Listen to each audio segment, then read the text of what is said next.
vast trust in all branches? I asked. Something like 4 billions of DMs, replied the professor. 50 millions of people in one great trust. And that so organized and safeguarded that no member could ever take advantage of another. I could scarcely conceive of such a thing, but it was extremely simple in theory, and there it was, in successful operation right before my eyes. I am beginning to comprehend something of your wonderful scheme of government, I remarked, but as one of the first things I learned after leaving my ship was that you do not use metal money as a medium of exchange. I am curious to learn something of your financial system. How does your medium of exchange originate and on what is it based?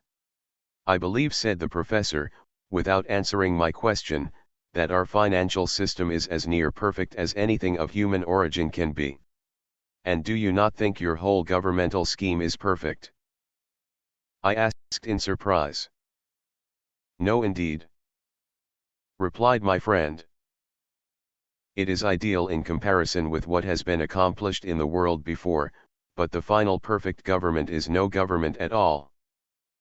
Why, professor, you cannot mean anarchy? I exclaimed.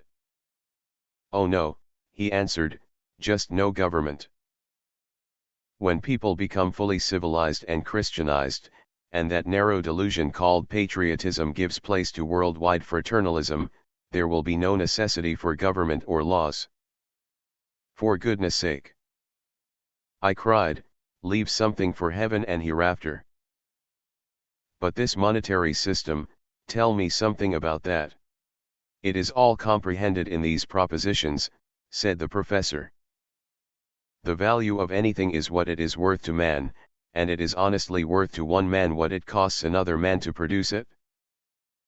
Value in a medium of exchange can only inhere when that medium is a commodity of intrinsic worth, or when it represents such a commodity, and then its value is exactly that of the article it represents. Very well, go on. Where there are no exchangeable commodities of value, there can be no honest medium of exchange because there is no exchangeable commodity for it to represent. Here, the value of everything is based on the average cost of production, and when it passes out of the hands of the producer, he is entitled to its value in anything else he may want. In a crude state of society, this exchange is effected by bartering one article for the other directly, or by converting them into pieces of metal or other unscientific forms of money of uncertain or arbitrary value and using it as a medium of exchange.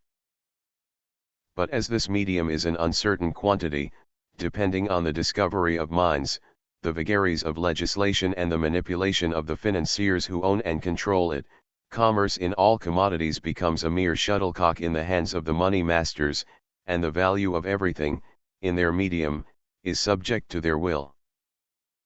Under such conditions, it is not strange that in a country where plenty is produced for all, a few roll in wealth and luxury, while many suffer for the actual comforts of life. It is not strange either, that those who control the money are the ones that roll in wealth, while those who do all the work and produce all of the commodities grovel in want. This is the result of ignorance on the part of the producing masses and is about on a par with that fabled transaction in which were concerned 2 cats, a monkey, and a piece of cheese. In the place of that crude and unjust system, the Iron Republic employs a scientific method that is just to all. The value of every product is scientifically fixed by the average cost of production, and when a man produces anything he delivers it to the great popular trust called the government and receives therefore its asientos, which are certificates of its value and deposit. As everything that is produced is placed in escrow just the same, these asientos are exchangeable for any other commodity on the same basis of value. These asientos then, are the circulating medium, and not a diem of them can exist outside of the national exchange unless its value in some commodity exists within it. As long as there is a diem's worth of any commodity in the hands of the government exchange, there is outstanding, somewhere, a diem to represent that commodity. When that commodity is withdrawn for consumption, the DM is absorbed by the government and the financial incident is closed. These asientos are numbered and dated and must go through the exchange once a year, either in exchange for commodities or new asientos.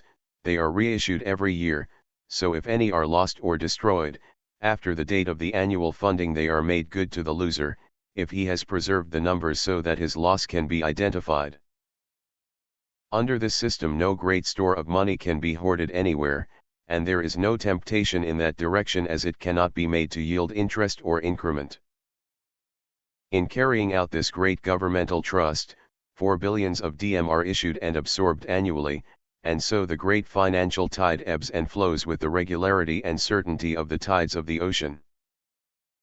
Best of all, no man can receive value until he produces value, and so we have a great human hive in which there are no drones. This may seem to you a small volume of business for so large a nation, but as middlemen are practically eliminated and there is no wasteful competition, a mutual exchange of commodities is effected with much less trading than in your country. And have you no merchants at all? I asked. Oh yes, was the answer, we have a considerable number of men engaged in supplying the wants of the people, besides those employed at the exchange, but they can hardly be called merchants, as they are in reality caterers.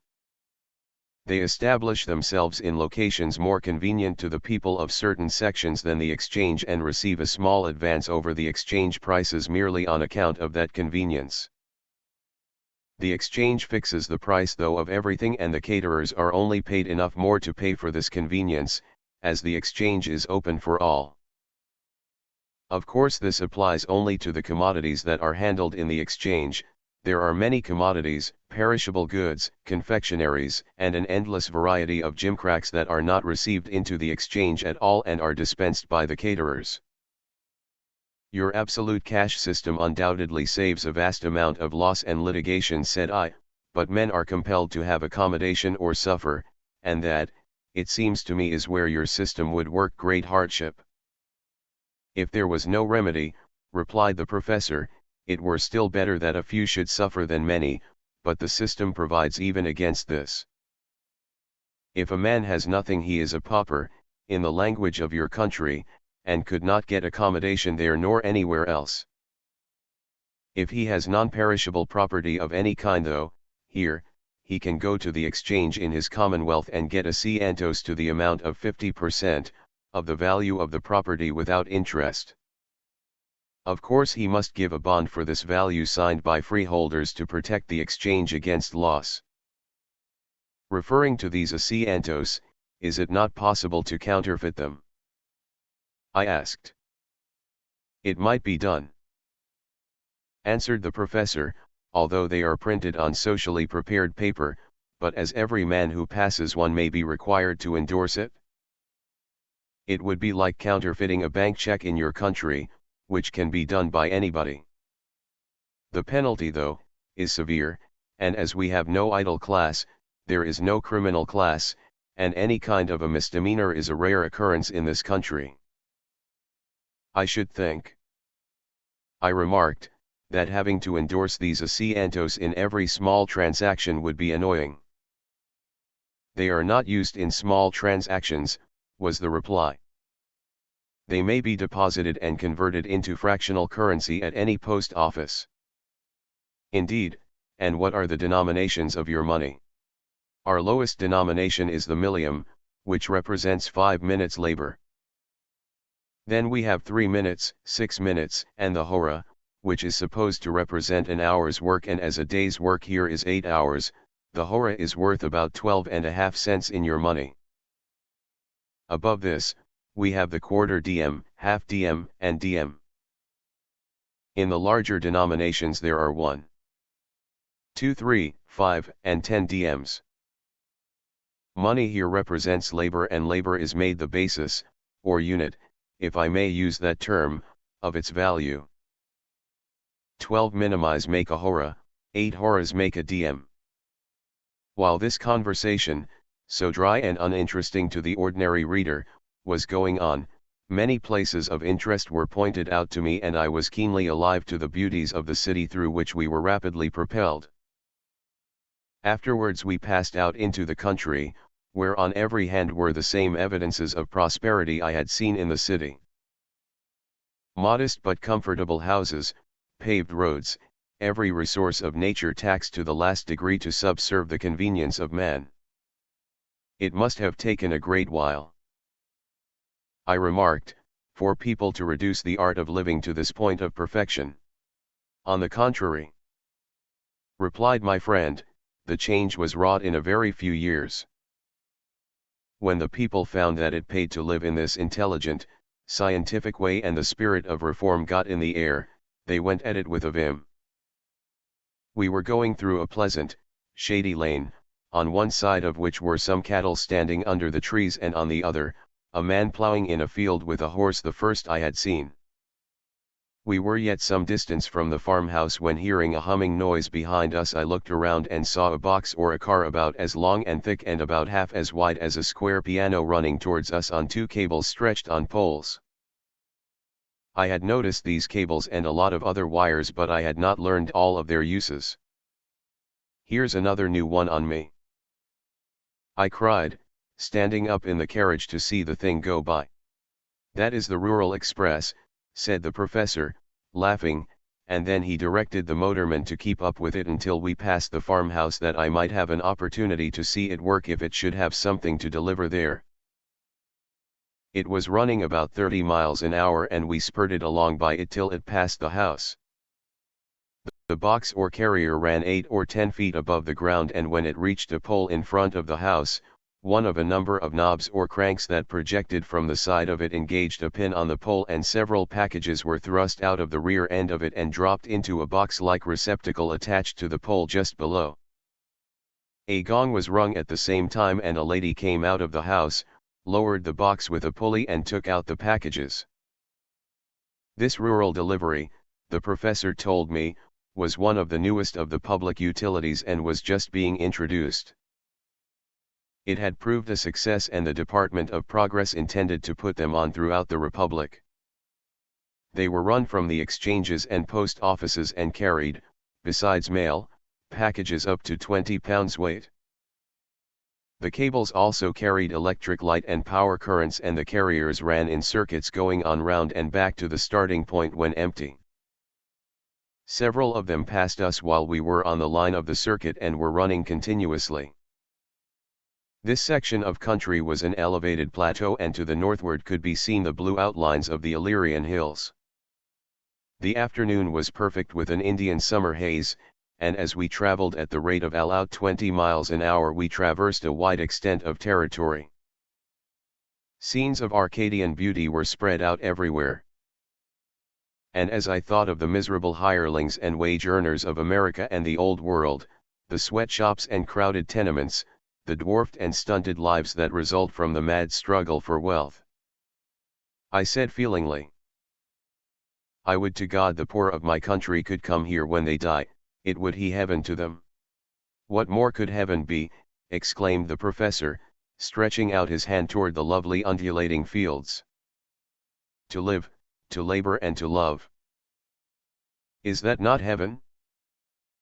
Unharrowed by galling apprehension of poverty and want, walking the sweet sequestered vale of life and taking from the hands of all providing, beneficent nature every good and beautiful thing that can minister to our wants, what more can heaven be than an endless continuation of the same?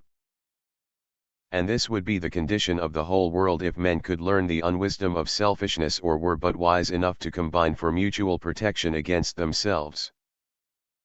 His wife gazed upon him with affectionate admiration, but the beautiful daughter looked away listlessly as though she were bored with it all.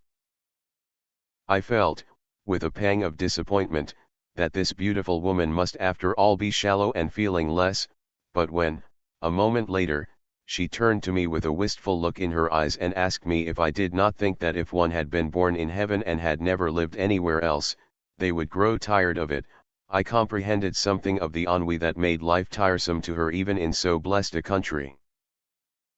And again I snapped my fingers at the fiddlers of Ironia, For said I to myself, although I knew little of the female heart, no woman